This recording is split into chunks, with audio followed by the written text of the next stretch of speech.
हम अपनी ज़िंदगी में जब किसी नए काम की शुरुआत करते हैं तो हमसे बहुत सी गलतियां होती हैं। लेकिन कई बार ऐसा भी होता है कि सब कुछ सही रहता है। लेकिन कुछ लोग ऐसे भी होते हैं जो बार बार होने वाली गलतियों की वजह से हार मान लेते हैं। उन्हें ये लगने लगता है कि जिस काम में वो असफल हो रहे हैं वो काम करना उनके वश से बाहर है। लेकिन जो लोग अपनी गलतियों से सीखना जानते हैं वो कभी हार नहीं मानते, बेशक वो काम करने के तरीके को बदल देते हैं। हमें ये बात कभी नहीं भूलनी चाहिए कि किसी भी नए काम की शुरुआत कभी भी आसान नहीं होती और वक्त के साथ साथ हम सब कुछ सीख भी जाते हैं।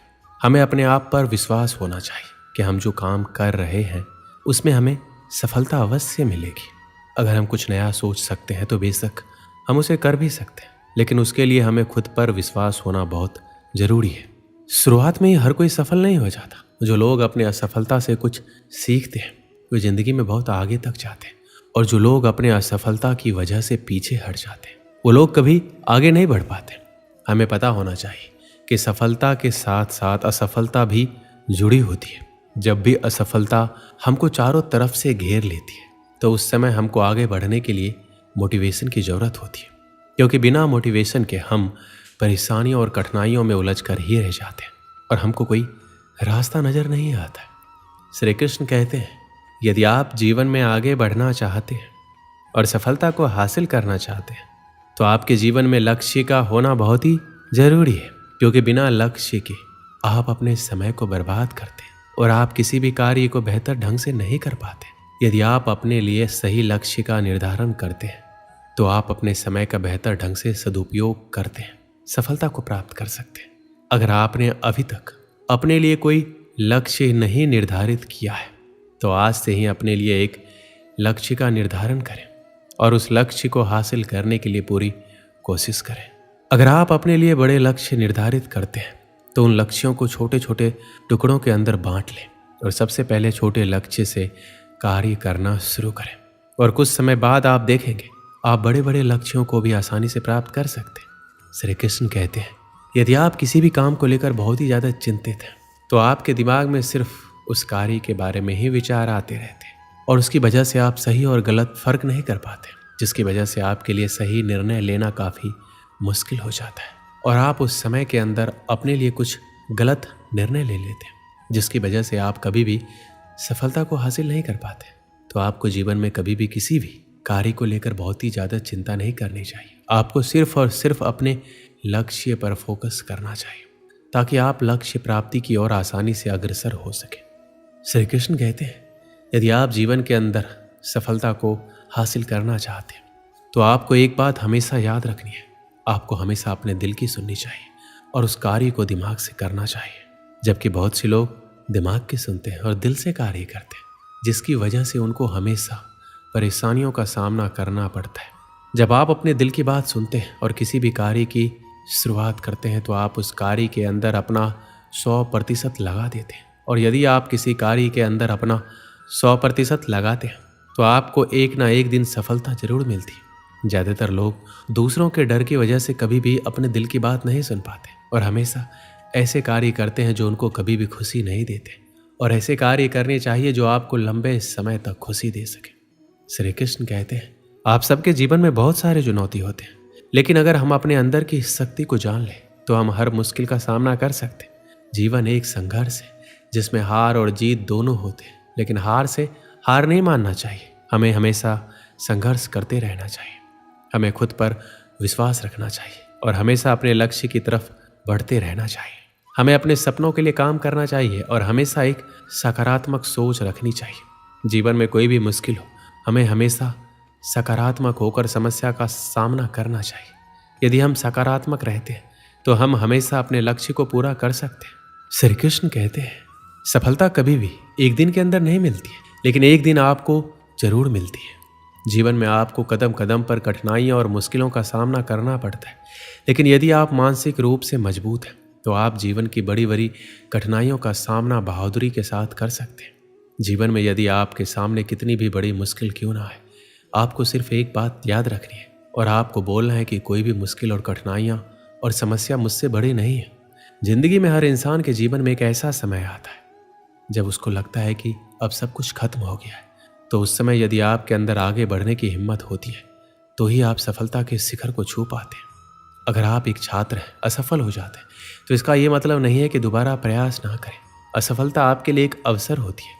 आप इससे बहुत कुछ सीख सकते हैं। इससे आप अधिक समझदार बनेंगे और अपनी सफलता की राह को बेहतर ढंग से समझेंगे। अपने आप को माने और दूसरों के बारे में सोचना बंद करें। अपने आप को उन सफल लोगों से तुलना ना करें जो आपकी उम्र से कई गुना ज़्यादा सफल हो चुके हैं। आपका मार्ग आपका होता है और आपको उसी के अनुसार आगे बढ़ना चाहिए। अपने लक्ष्य को समझें और उसे पाने के लिए मेहनत करें। लक्ष्य स्पष्ट होना चाहिए और उसके लिए आपके पास एक योजना होनी चाहिए। सफल होने के लिए आपको अपने आप पर भरोसा होना चाहिए। आपको अपनी क्षमताओं पर विश्वास होना चाहिए। आपके पास साधन न होने की वजह से आप असफल नहीं हो सकते। आपकी सफलता आपके अंदर होने वाले विश्वास पर निर्भर करती है। और अंत में मैं ये कहना चाहूँगा कि आप सफल हो सकते हैं। आपकी सफलता आपके उत्साह, मेहनत और विश्वास पर निर्भर करती है। अपनी सोच और कार्यों में सकारात्मक रहें और अपने लक्ष्य की ओर अग्रसर रहें। बहुत समय पहले की बात है। भारत के सुदूर दक्षिण में एक छोटा सा राज्य स्थित था। राजा द्वारा राज्य का संचालन शांतिपूर्वक हो रहा था। एक दिन अचानक उसे खबर मिली कि एक बड़े राज्य की सेना की एक बड़ी टुकड़ी उसके राज्य पर आक्रमण के लिए आगे बढ़ रही है। वो घबरा गया क्योंकि उसके पास उतना सैन्य बल नहीं था जो उतनी बड़ी सेना का सामना कर सके। उसने सेनापति को बुलाया। सेनापति ने पहले ही हाथ खड़े कर दिए। वह बोला, महाराज, इस युद्ध में हमारी हार निश्चित है। इतनी बड़ी सेना के सामने हमारी सेना टिक नहीं पाएगी, इसलिए इस युद्ध को लड़ने का कोई औचित्य नहीं है। हमें अपने सैनिकों के प्राण गंवाने के बजाय पहले ही हार स्वीकार कर लेनी चाहिए। सेनापति की बात सुनकर राजा बहुत निराश हुआ। उसकी चिंता और बढ़ गई। उसे समझ नहीं आ रहा था कि क्या करें क्या ना करें। अपनी चिंता से छुटकारा पाने के लिए वह राज्य के संत के पास गया। संत को उसने पूरी स्थिति से अवगत कराया और बताया कि सेनापति ने युद्ध के पहले ही हाथ खींच लिया है। यह सुनकर संत बोले, राजन, ऐसे सेनापति को तुरंत उसके पद से हटाकर कारागृह में डाल देना चाहिए। ऐसा सेनापति जो बिना लड़े हार मान रहा है, उसे सेना का नेतृत्व करने का कोई अधिकार नहीं है। किंतु गुरुवर, यदि मैंने उसे कारागृह में डाल दिया तो सेना का नेतृत्व कौन करेगा? संत बोला, राजन, तुम्हारी सेना का नेतृत्व मैं करूंगा। राजा सोच में पड़ गया कि संत युद्ध कैसे लड़ेंगे। उसने कभी युद्ध नहीं किया, किंतु कोई विकल्प ना देख उसने संत की बात मान ली और अपनी सेना का सेनापति बना दिया। सेनापति बनने के बाद संत ने सेना की कमान संभाल ली और सेना के साथ युद्ध के लिए तैयार कर दिया। रास्ते में एक मंदिर पड़ा। मंदिर के सामने संत ने सेना को रोका और सैनिकों से बोला, यहाँ कुछ देर रुको, मैं मंदिर में जाकर ईश्वर से पूछ कर आता हूँ, हमें युद्ध में विजय प्राप्त होगी या नहीं। ये सुन सैनिकों ने चकित होकर पूछा, मंदिर में तो भगवान की पत्थर की मूर्ति है, वह कैसे बोलेगी? इस पर सेना की कमान संभाल रहे संत ने कहा, मैंने अपनी सारी उम्र दैवीय शक्तियों से वार्तालाप किया है, इसलिए मैं ईश्वर से बात कर लूंगा। तुम लोग यहीं रुककर मेरी प्रतीक्षा करो।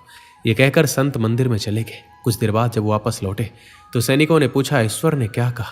संत ने उत्तर दिया, ईश्वर ने कहा, यदि रात में इस मंदिर में कोई प्रकाश दिखाई पड़े तो हमारी विजय निश्चित है। पूरी सेना रात होने की प्रतीक्षा करने लगी। रात हुई, मंदिर में उन्हें प्रकाश दिखाई पड़ा। यह देख सेना खुशी से झूम उठी। उन्हें विश्वास हो गया कि अब वो युद्ध जीत लेंगे। उनका मनोबल बढ़ गया और वो जीत के मंसूबे से युद्ध के मैदान में पहुंचे। युद्ध 21 दिन चला। सेना जी जान से लड़ी, फलस्वरूप उनकी विजय हुई। विजयी सेना के वापस आते ही फिर वही मंदिर पड़ा। तब सैनिकों ने संत से कहा, ईश्वर के कारण हमारा विजय हुआ है, आप जाकर उन्हें धन्यवाद दिए आए। संत ने उत्तर दिया, इसकी कोई आवश्यकता नहीं है। ये सुनकर सैनिक कहने लगे, आप कितने कृतघ्न हैं। जिस ईश्वर ने मंदिर में रोशनी कर हमें जीत दिलाई, आप उनका धन्यवाद नहीं कर रहे। तब संत ने कहा, उस रात मंदिर से आने वाली रोशनी एक दिए की थी और वो दिया मैं यहाँ जलाकर लाया था। दिन में तो वो रोशनी दिखाई नहीं पड़ी, किंतु रात होते ही दिखाई देने लगी।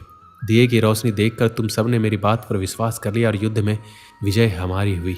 इस तरह तुम सबका मनोबल बढ़ गया था और तुम जीत के विश्वास के साथ युद्ध में गए और असंभव लगने वाली विजय तुमने प्राप्त की।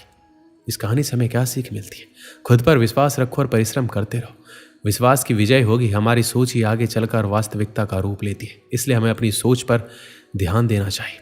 सदा सकारात्मक सोचें ताकि सकारात्मक परिणाम मिले। दोस्तों, इस वीडियो में बस इतना ही। मिलते हैं अगली वीडियो में। अपना ख्याल रखिएगा। जय श्री कृष्ण।